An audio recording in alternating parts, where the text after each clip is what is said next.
बहन बनी देवरानी। प्रीति, मम्मी, मैं आपको कितनी बार मना कर चुकी हूँ कि मैं जिस घर में किसी को जानती नहीं पहचानती नहीं, उस घर में मैं शादी कैसे कर सकती हूँ।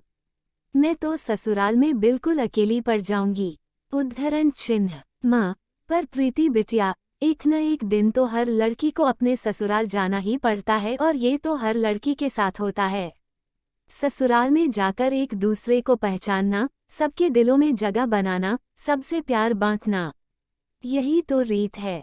उद्धरण चिन्ह। कोमल प्रीति की बड़ी बहन। मम्मी, अगर इसे ऐसी जगह शादी नहीं करनी जहां इसे कोई नहीं जानता ना हो, तो ऐसी जगह तो कर सकती है ना जहां ये किसी को जानती हो, कोई इसका साथी हो। उद्धरण चिन्ह। प्रीति, अरे कोमल दीदी, अच्छा हुआ आप आ गए। मम्मी को देखो ना, कब से शादी कर ले बोल रही है। जब मैंने बोल दिया कि मुझे अभी शादी नहीं करनी तो क्यों बार बार मम्मी जिद कर रही हैं। उद्धरण चिन्ह। कोमल, ठीक ही तो कह रही है मम्मी, एक ना एक दिन तो शादी करनी है तो क्यों ना समय रहते खुशी का काम ठीक ठाक हो जाए। वैसे अगर तुम कहो तो मैं तुम्हें एक सलाह दे सकती हूँ। मेरा इकलौता देवर मोहित अभी नई नई नौकरी पर लगा है और माँ बाबूजी उसके लिए लड़की देख रहे हैं, पर मोहित को अभी कोई लड़की पसंद नहीं आ रही है। अगर आपकी रजामंदी हो तो मैं प्रीति के लिए अपने देवर से बात करूं, मम्मी। उद्धरण चिन्ह। माँ, ये तो बहुत अच्छा रहेगा कोमल बिटिया। अगर तेरे ससुराल वाले इस बात के लिए मान जाते हैं तो तेरे पापा और मुझे तो कोई ऐतराज नहीं। उद्धरण चिन्ह। कोमल, और प्रीति तू बता। उद्धरण चिन्ह। प्रीति, मुझे क्या पता दीदी, आपको जो ठीक लगे वैसे करो। अच्छा मैं अभी आती हूँ। उद्धरण चिन्ह। प्रीति शर्मा करो अपने कमरे में चली जाती है। प्रीति और कोमल दोनों सगी बहन थीं।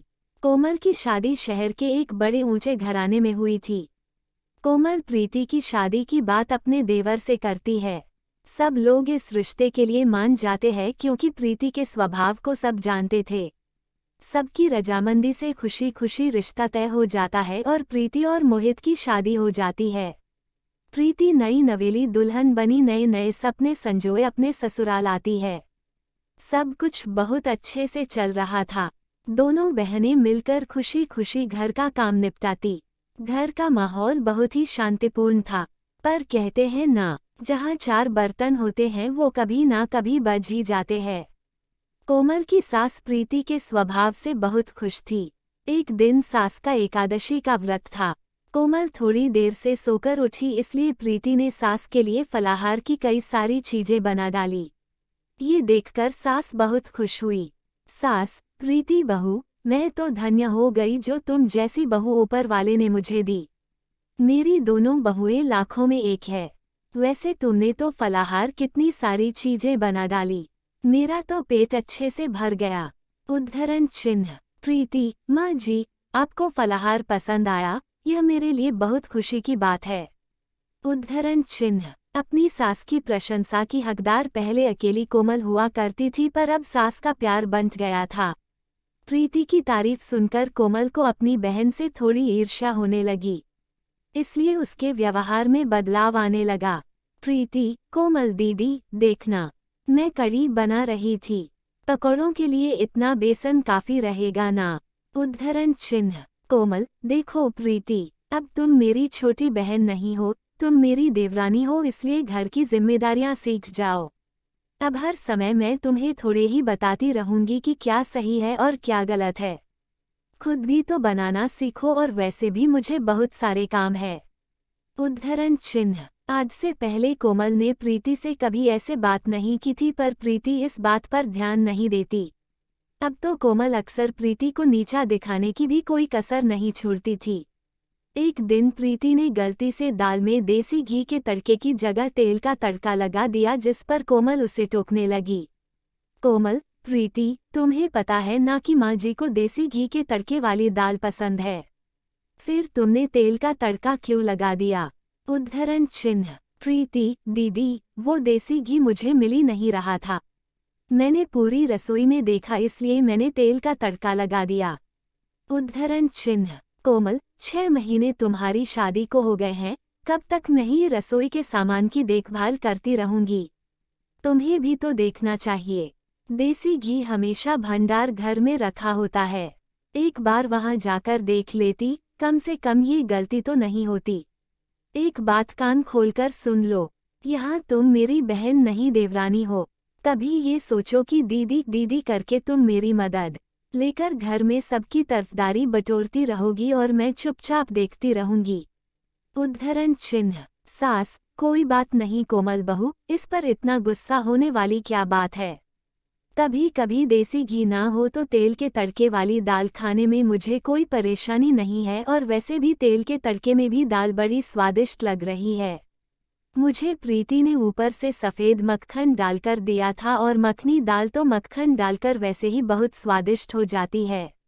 उद्धरण चिन्ह। प्रीति की तरफदारी करती हुई अपनी सास को देखकर कोमल गुस्से से भर जाती है और पैर पटकती हुई अपने कमरे में चली जाती है।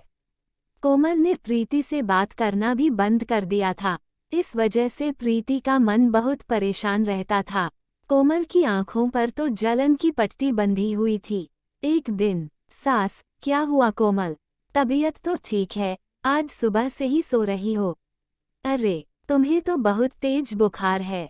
उद्धरण चिन्ह। कोमल, माँ जी, मेरा सिर दर्द से फट रहा है, बड़ी घबराहट भी हो रही है। उद्धरण चिन्ह। सास, प्रीति बहू, जल्दी आओ। देखो कोमल बहू बुखार से तप रही है और इसने किसी को कुछ नहीं बताया। सूरज भी शहर से बाहर गया हुआ है। उद्धरण चिन्ह। प्रीति, कोमल दीदी, आपने मुझे बताया क्यों नहीं। घबराओ नहीं, मैं अभी मोहित को फोन करती हूँ, वो ऑफिस नहीं पहुँचे होंगे, रास्ते में ही होंगे।